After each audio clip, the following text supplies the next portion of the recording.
On the latest 32 Thoughts podcast, Elliotte Friedman and Jeff Merrick had a lot to say about the Carolina Hurricanes. We're going to react to all of that on a Wednesday edition of Locked On Hurricanes.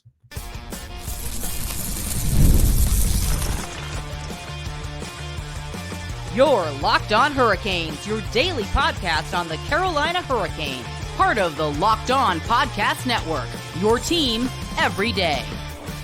Welcome to a Wednesday edition of Locked On Hurricanes, your team every day, part of the Locked On Podcast Network.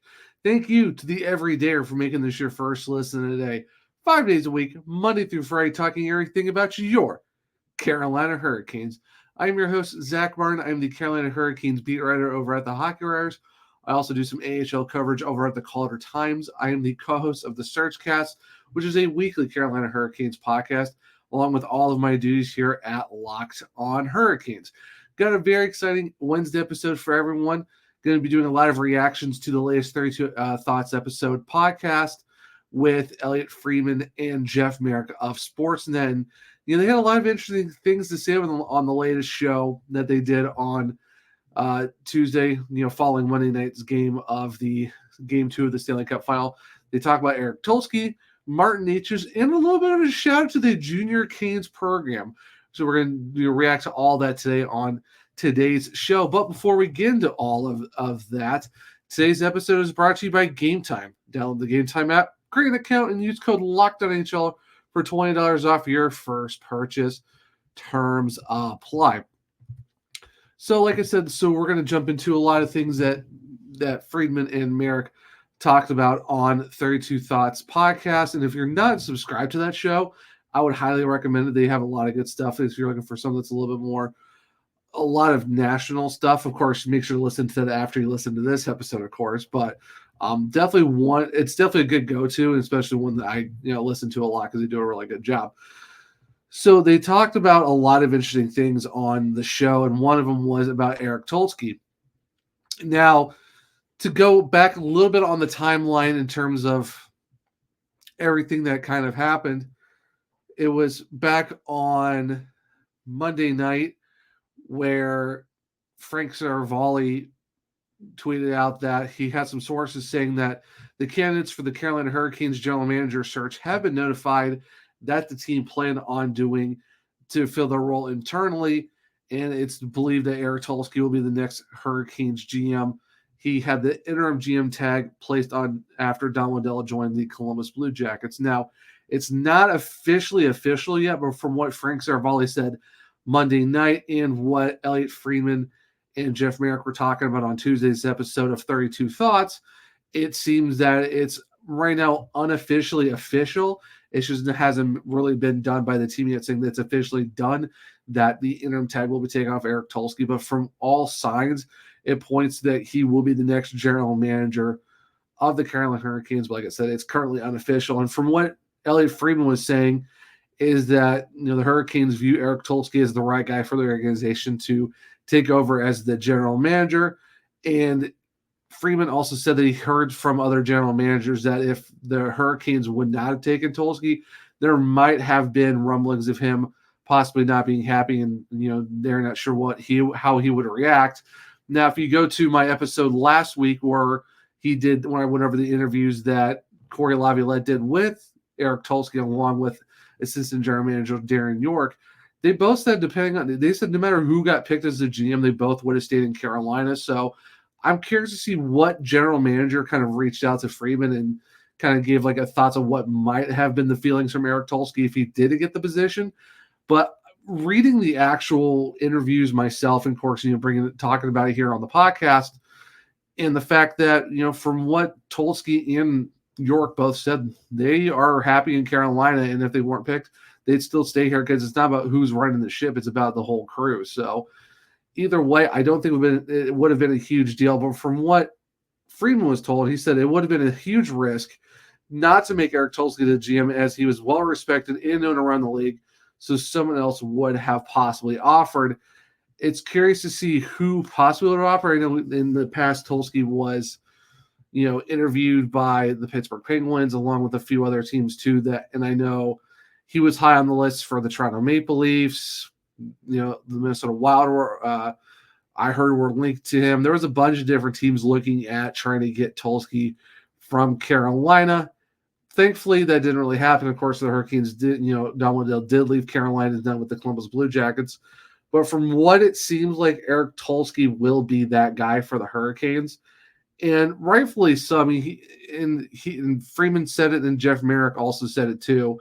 And Marek said it a lot in the fact that you see that over the last few years, and certainly over the last couple, while Don Waddell was like the front-facing person of the Hurricanes, a lot of the deals that were kind of going on behind the scenes with, free agents, trades, stuff like that, it seemed like a lot of it ran through almost like it was done as a group, but it seemed like Tulsky was kind of like the main man behind the scenes in terms of getting stuff done. So it only made sense that he would just slide up into the position of the actual general manager with Don Waddell leaving. So it makes sense that he would be it. So Marek was pretty much spot on the fact, and everything that we've known as Hurricanes fans and, writers and podcasters in the area have all basically understood that, yeah, Don Waddell was the face. It was a lot of Tulsky and Darren York and everyone else behind the scenes that was doing a lot of the work as well, and kind of were the ones that were mainly driving the bus and stuff like that. So it's good to see that, like I said, it's not official, but it seems like it's all signs are pointing to Tulsky being the next general manager for the Carolina Hurricanes. And obviously, that Darren York will be his assistant general manager, and rightfully so. It makes sense. Those two were both assistant general managers together with Don Waddell at the helm. Now one of them moves up, and now you have York being the right-hand man of Eric Tulsky.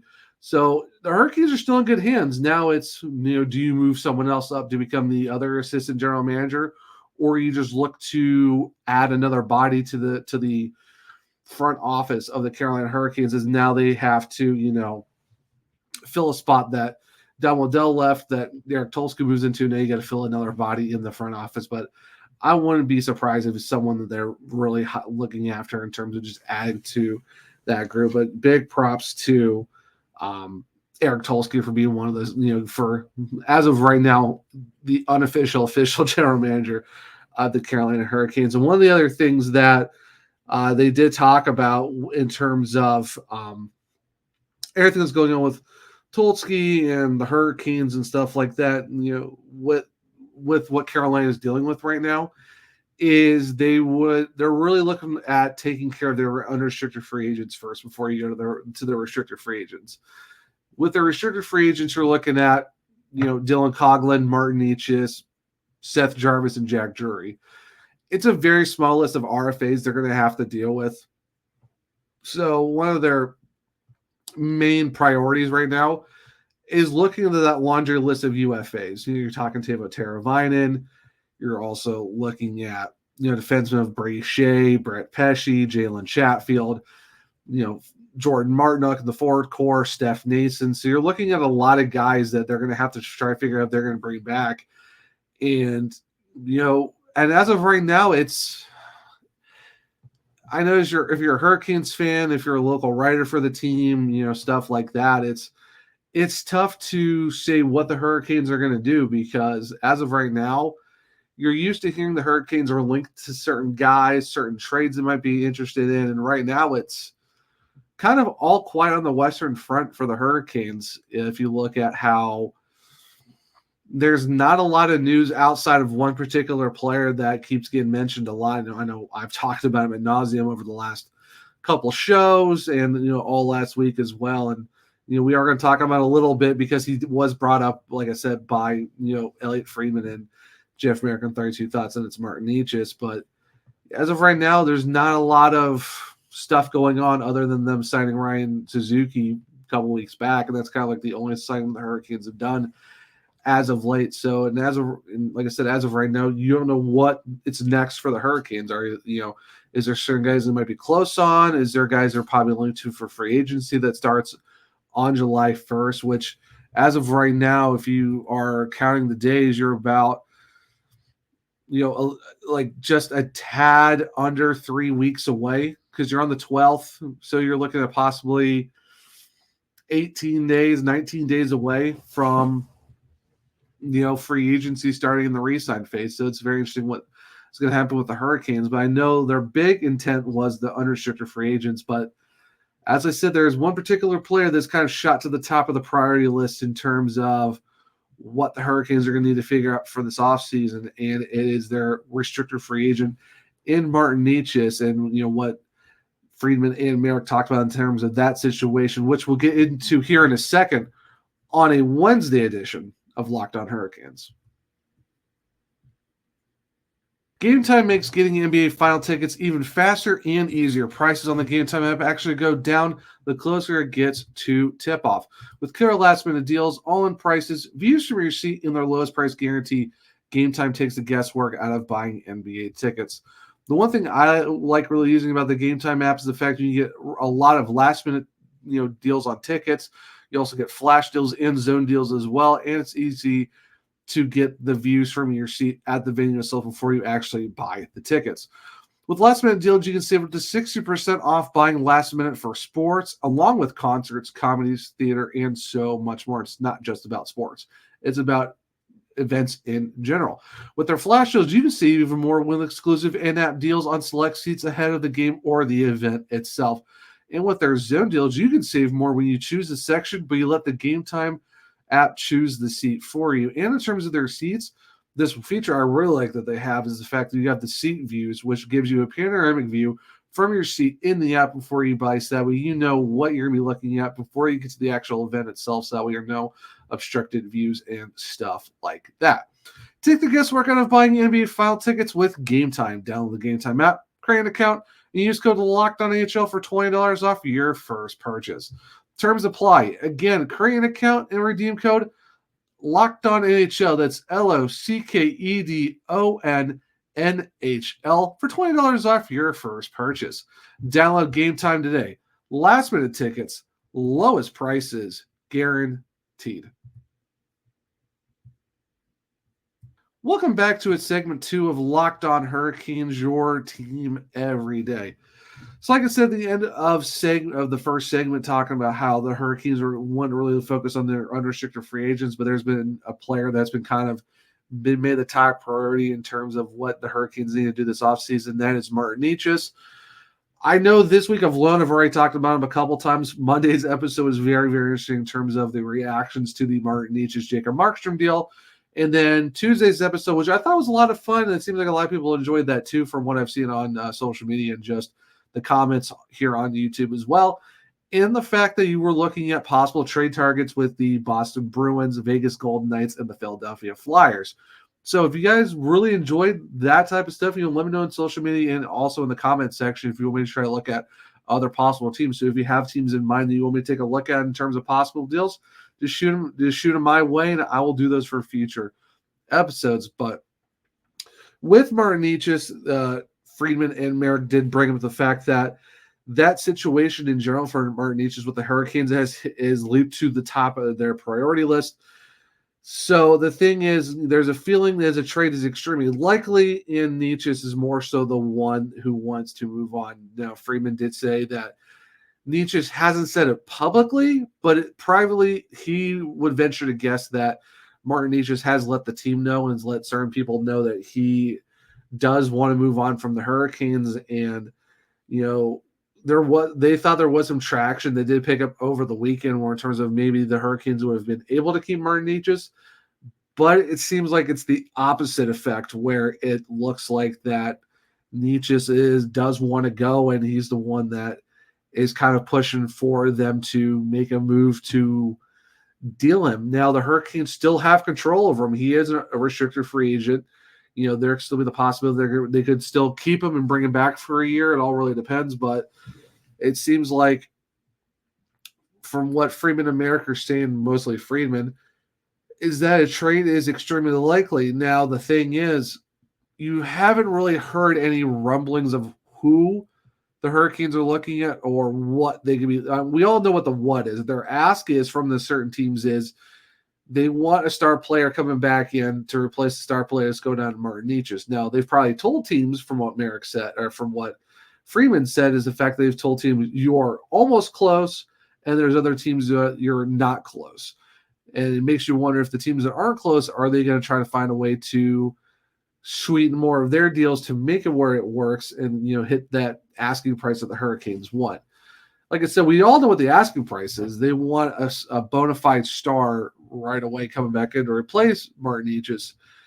It's just, who do they view as a star player, and also what teams are they potentially looking at to think, okay, that's a star player that we actually want on the team. So that's the one big thing where I think is kind of throwing everyone for a loop is the fact that it's, who is it? Who is the teams? Because we all know that it was at one point during the regular season, back around the trade deadline, it was the Vancouver Canucks and looking at Elias Pettersson before they gave him that extension. There's the rumor that it could have been Linus Ullmark from the Boston Bruins in terms of that, but nothing came to fruition. But other than that, what other teams could be interested? Now, could you be looking at a possible team from the Eastern Conference? Like I said, it could still be the Bruins again. Could it be the Ottawa Senators? Because there's a lot of younger guys that the Hurricanes might look at and be like, okay, we might get someone from there for him. Is there a possibility of Don Waddell and the Columbus Blue Jackets? Does he leave Carolina and then turn right around and try to go get Martin Necas? I mean, the Blue Jackets have a lot of upcoming stars that could replace him if they really want to do that too. So I'm not saying I'm not saying that's most likely what's going to happen, but there could be that possibility of, who knows, maybe Don Waddell knows he's going to get out of him, and maybe there's a spot for Necas where he gets top line minutes. Who really knows in Columbus? But if you're looking at the Western Conference, do you look at a possible? Does Vancouver still come knocking around? Because apparently Vancouver's still interested in him. It's like, who do you really give up to get him? Now, do you see the Seattle Kraken making a play? Anaheim Ducks? I mean, the Anaheim Ducks wouldn't be a bad option either if you're looking at Frank Vatrano, because apparently, the Ducks have been looking at to offset him at some point. They've also talked about Trevor Zegras if the Hurricanes are really interested in a guy like Zegras. So who knows? Maybe the Ducks could be in play to where, okay, yeah, you want to go get top line minutes? We'll send you to Anaheim. And maybe the Ducks will send them Vatrano or Zegras or someone else they can think of that can move on from there. Like I said, could be the Philadelphia Flyers, so who really knows? And it's just, that's the unfortunate part where you're still playing a huge guessing game of what team is interested in, in Martin Necas, and what are they interested in giving up, and what the Hurricanes are viewing as, okay, we can go do that. We can go make this move and stuff like that. But it all, I don't know. That's just the one tough thing that we're looking at the Hurricanes and what are they viewing certain players and how, certain trades could work. And that's something that I know a lot of Hurricanes fans are kind of uneasy about, because all you've been hearing for the last few weeks is the Martin Necas saga of, like, can they keep him? Are they going to trade him? It sounds like they're going to keep him. Sounds like they want to trade him. It sounds like they want to keep him, but it's Martin Necas that doesn't want to stay. So they're going to figure, are they going to try to, maybe mend some bridges, make it work, or they do actually make the trade? And then it comes into who, where, and stuff like that. And that's the tough part. I wouldn't mind, honestly, thinking about it now, wouldn't mind the Ducks go get Vatrano. Maybe go get Trevor Zegras. Who really knows? You're looking at bona fide stars. Frank Vatrano really came in his own the last season with the Anaheim Ducks. He wouldn't be a bad option. Zegras can put up the points, and maybe he's just in a bad situation where slow start last year where they were trying to figure out his contract as he was a restricted free agent, got some injuries and stuff like that. But do you see his type of style fit in the Hurricanes? Who really knows? I think if you're looking for a guy who could fit the system for Carolina a lot better out of those two, I think Vatrano could be it. Who knows? You can get another 77 on the, the Hurricanes, and it's a Vatrano. So who really knows? I could see him being a solid option for the Hurricanes as well, but it's just a tough spot to be in when you're looking at a guy who is going to be, if he pulls it all together, stays consistent, if he was in a system that mainly works for him, Martin Necas would pop off for for any team that kind of fits his style. The Hurricanes kind of fit it, but it's also a lot of it doesn't fit. So that's just the tough part that you're in if you're the Hurricanes, is the fact that this guy's going to be a star. It's just the consistency hasn't really been there outside of the season, the 22-23 season where he led the team in points of 71. Other than that, you're looking at okay seasons from him. He has the potential. It's just, do you try to run it back again and see if you can make it work with him? Who really knows? With the if they don't bring Jake Gensel back, do you see Martin Necas jumping up to the first line? Who really knows? But like I said, if you got a guy who's disgruntled in Necas, do you want to keep him around and have a season of possible drama in the locker room if there's any, or that's a tough situation to be in. If you're the Hurricanes, you got to do what's best for your team, and what team kind of fits the asking price. That's the big thing as well. So a lot going on. I don't see this ending anytime soon unless the Hurricanes are like, all right, we got our deal. Here it is. So hopefully we have an answer sooner rather than later, because I know for me and I know for other Hurricanes fans at this point, it's like it's June 12th. It's kind of time we're hoping this thing does not get dragged on until July, August, September. They're going into camp and it's still a saga. So hopefully not too much longer in terms of this, and hopefully we get an answer soon, or at least start getting possible rumors of teams that are interested in possible trades that could happen. So that will be very, very interesting. But there was one more topic we're going to go over real quick, that for 32 Thoughts, and the fact that Jeff.Marek did have a shout out for the Junior Canes program. And we'll talk about that here in a second on a Wednesday edition of Locked On Hurricanes. A lot of life is unpredictable, but a good life insurance plan gives your family a financial safety net to protect against some of the unknowns. Policy Genius is the country's leading online insurance marketplace. It makes choosing the right policy for your family easy and quick. With Policy Genius, you can find life insurance policies that start at just $292 for a year for $1 million worth of coverage. Some options are 100% online and let you avoid unnecessary medical exams. The one thing I like about having life insurance, in case anything happens to me and my family, we have that peace of mind knowing that we'll be taken care of. Policy Genius helps you easily compare your options from America's top insurers in just a few clicks, and their award-winning agents can even walk you through the process step by step. With Policy Genius, they have no incentive to recommend one insurer over the other, so you can trust their guidance. They have thousands of 5-star reviews on Google and Trustpilot from customers who found the best fit for their needs. Get peace of mind by finding the right life insurance with Policy Genius. Head to policygenius.com or click the link in the description to get your free life insurance quotes and see how much you could save. That's policygenius.com. Welcome back to segment 3 of Locked On Hurricanes, your team every day.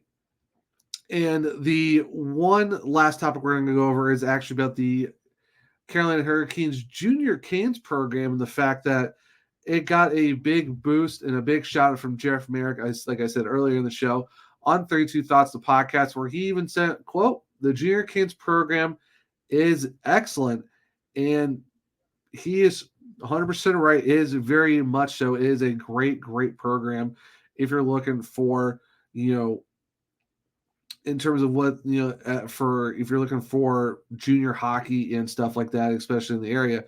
And the fact that for the Junior Canes is the area's only not-for-profit membership-led travel hockey association, and it's the Carolina's only professionally coached and managed development 2-tier 1 AAA program, and the best of both worlds on and off the ice experience and opportunities. And the good thing, too, is they've had over 700 athletes, over 40 coaches, and they have one purpose and one program. And the good thing about, too, is the fact that you see guys like Brind'amour has gone through the system, and the fact he played at Quinnipiac, and now he's also playing for the Florida Panthers system and stuff like that, too. And it's just from what they've done in terms of just the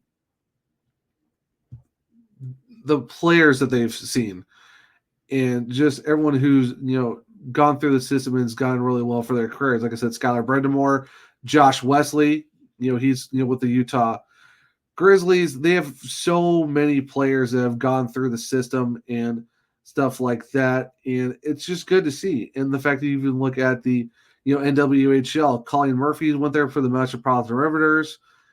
It's a good thing that you got Anna Borkowski of the WCHL, the Beverly Bombshells, and they've just gone through and done a lot of things as well. That's something that's really, really awesome to see. And even just on the lower side of things, even for juniors, you just got guys who've gone on and played junior hockey. Colby Peterson, the BCHL, of the Quattlelam Express, and you just see how much goes into the programs, and the fact that you look at their coaches too. They have, you're talking about guys like Shane Willis, who's done a lot to help with these programs as well. And you look at the junior Hurricane system as a whole. What's considered as their T1 AAA programs, you're talking from 11U through 16U, and the fact that Tier 1 AAA hockey is the highest level of youth of hockey in the U.S., and it's basically a very highly competitive tryout-based program throughout the North Carolina area and the surrounding areas too, and that runs through the 11U through the 16U teams. And then you also look at how the Hurricanes 14U, 15, and 16U AAA teams, they go and compete in the Southeastern Tier 1 district and stuff like that. So it's really awesome to see in terms of the Tier 1 teams, to see what you're kind of looking at there. They also have Tier 2 teams, and it's also another competitive-based program, and you're looking at, younger levels in terms of you have the Super Series National Showcase, the Southeast Division, the Carolina Hockey League, and that goes through 13U through the 18U Tier 2 teams and stuff like that as well. And for what the Junior Canes designation is, if everyone doesn't know that, Tier 1 AAA for the Junior Canes is Tier 1 of the USA Hockey Tier, and it is competitive level of the AAA. The Tier 2 Black team plays in the Tier 2 style of the USA Hockey Tier, and it's AA or AA/AAA. Tier 2 Red is part of the Tier 2 program, and then it's an A or AA competitive level. And then the Tier 2 White is, in terms of the USA Hockey, that is the Tier 2 style, and that is a competitive level of a single A in terms of that for the boys side of things. So you have your Tier 2 Whites, which is your single A. Tier 2 Red is a single A or double A, and then it's your Tier 2 Black where you're looking at double A or AA/AAA, and then your AAA program is straight up AAA by itself. Now, the good thing, too, is they also have the girls Tier 1 and Tier 2 programs as well, which is something that's really, really awesome. And they have Tier 1 AAA, which is the highest level for the girls, and their Tier 1 is at the 14U, the 16U, and the 19U. All are national bound and set to compete in the Southeastern Tier 1 District Championships for the right to the USA Hockey National Championships. And their Tier 2 level is a tryout-based program, and that's for 14U and also their 16/19U Tier 2 teams as well. And you also have your Super 8 programs, which is the supplemental 8U season with the Polar Hurricanes Hockey League, which is the PHHL, and that gives players 8 and younger an introduction to travel hockey before they transition from the house leagues to their Tier 2 during the 9U season. So if you want to check all that stuff out, go to CarolinaJuniorHurricanes.org. I will leave a link in the description of the podcast and also on the YouTube side of things as well. If you want to go and check out the Junior Canes, and also leave it on social media too if you want to go check that out. But it's honestly a really great program. We got kids who've gone on to win gold medals in, for, girls' worlds. Like I said, Skylar Brind'amour has played in. He's now with the Florida Panthers organization. Josh Wesley, he's done really well. He's in the ECHL with the Utah Grizzlies. It's a good program to have. Like I said, you also have guys that, Rod Brind'amour's coached some teams. He's got, he's taught Brooks, his son Brooks. Also, Jagger Burns is part of the system too. And like I said, Shane Willis is a big proponent of it, where his big thing outside of what he does for the Hurricanes in terms of Bally and, doing the podcast of Canes Cast with, Mike Maniscalco, is he's also a coach of the junior program. And that's something that he really loves to do is, being able to do stuff in the summer with the junior program and help them, with just travel hockey as well. And that's why you see it, how popular it's become. And you can see that, Jeff Merrick said how great the Junior Canes program is. And he's right. It is. So if you're in the Carolina area and if you're looking to have kids who want to get into hockey, I would highly recommend looking at the Junior Canes program. Like I said, I will leave a link in the descriptions on the podcast, on YouTube, and also on social media as well. If you want to go check out their website and all the things that goes into those details. Like I said, I could not highly recommend the Junior Canes program. It is very, very awesome if you're looking to having your kid learn hockey and love hockey as more, because Carolinas are becoming it's a fast growing state in terms of kids getting more into hockey, and that's because of the Hurricanes and just how good their youth program is. But that will wrap up a Wednesday's episode of Locked On Hurricanes. I hope everyone enjoyed the episode. If you want to follow me on social media, you can check me out on OneShareZach. You can also check out the podcast at L_Hurricanes. If you click the link in my bio, you can find all my articles and newsletters with the hockey writers. You can also check out my AHL stuff over at the Calder Times. You can find links to where to listen or watch the Surgecast, my other Carolina Hurricanes podcast. And there's also links to where you can listen to this podcast on all podcast platforms. And if you leave a 5-star rating in a review, I might read it on the show. We're almost up to 50 ratings on iTunes and stuff like that. And if you're on the YouTube side of things, there is a link to where to watch it. And let me know in the comments, what do you think about Eric Tulsky? Do you think he is going to be official soon in terms of the Hurricanes GM? What do you think of Martin Necas and potential other locations for trades? And, just how awesome to see that, someone like Jeff Marek is giving recognition to the Junior Canes program and all that they do. Also, if you're on YouTube, make sure to subscribe, hit the bell notification so you don't miss an episode. Also, leave a like, leave a thumbs up to let me know if you enjoyed the episode. Make sure to share with all other Caniacs as well, because we're at 880 subscribers, and we're on the road to 1,000. If we get to 1,000, I might just do something special for you guys. So make sure to share it, subscribe, and all that good stuff. But I hope everyone enjoyed Wednesday's show. I hope everyone enjoys the rest of their Wednesday. And until next time, as always, let's go Canes.